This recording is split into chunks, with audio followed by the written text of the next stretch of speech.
Hi everyone, నేను ఈరోజు ఒక వెరైటీ కర్రీ చూపిస్తున్నాను.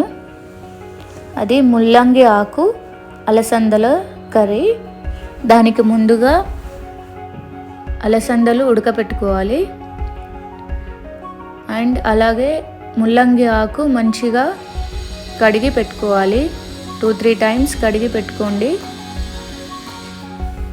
తర్వాత ముల్లంగి ఉంటాయి కదా, రాడిష్ ఉంటాయి కదా, రాడిష్కి లాస్ట్లో ఉండే పార్ట్ని కొంచెం కొంచెం కట్ చేసి పెట్టుకోండి.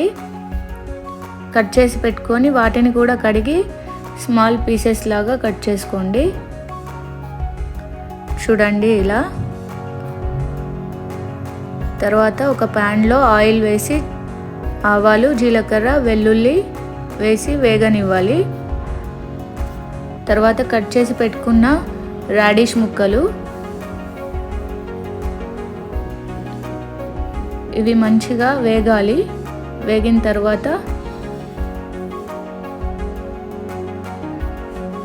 కట్ చేసి పెట్టుకున్న ముల్లంగి ఆకు, కొన్ని రాడిష్కి లేతగా ఉంటుంది ఆ ఆకు అయితే బాగుంటుంది. లేత ఆకు తీసుకోండి. తర్వాత కొంచెం పసుపు వేసాను. పసుపు వేసి మంచిగా వేగనివ్వండి. ముందుగా ఉడకబెట్టుకున్న అలసందలు ఉన్నాయి కదా, అవి ఉడికిపోయాయి.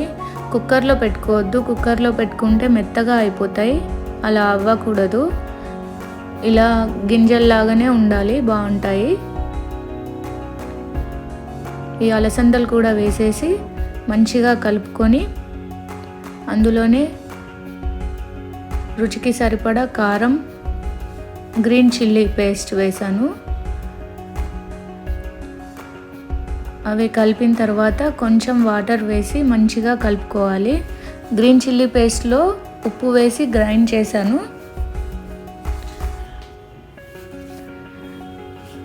అవన్నీ కలిసాక మూత పెట్టి మగ్గనివ్వాలి.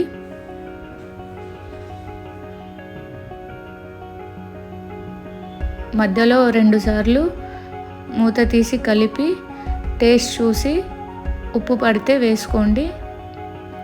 తర్వాత ధనియాలు, జీలకర్ర పొడి వేసాను. మళ్ళీ ఒకసారి అన్నీ మంచిగా మిక్స్ చేసి ఇంకో 5 మినిట్స్ మూత పెట్టి మగ్గనివ్వండి. ఆ వాటర్ అంతా పోయే వరకు అలాగే ఉంచాలి. చూడండి, ఇలా వాటర్ పోయి డ్రై అయిపోయింది కదా. ఇప్పుడు రెడీ అయిపోయినట్టే మన ముల్లంగి అలసందల కర్రీ. ఇది చాలా టేస్టీగా ఉంటుంది అండ్ హెల్తీ కూడా. వేడి అన్నంలోకి, చపాతీకి చాలా బాగుంటుంది. మీరు ట్రై చేసి చెప్పండి ఎలా ఉందో. ఓకేనా? బాయ్. Thank you.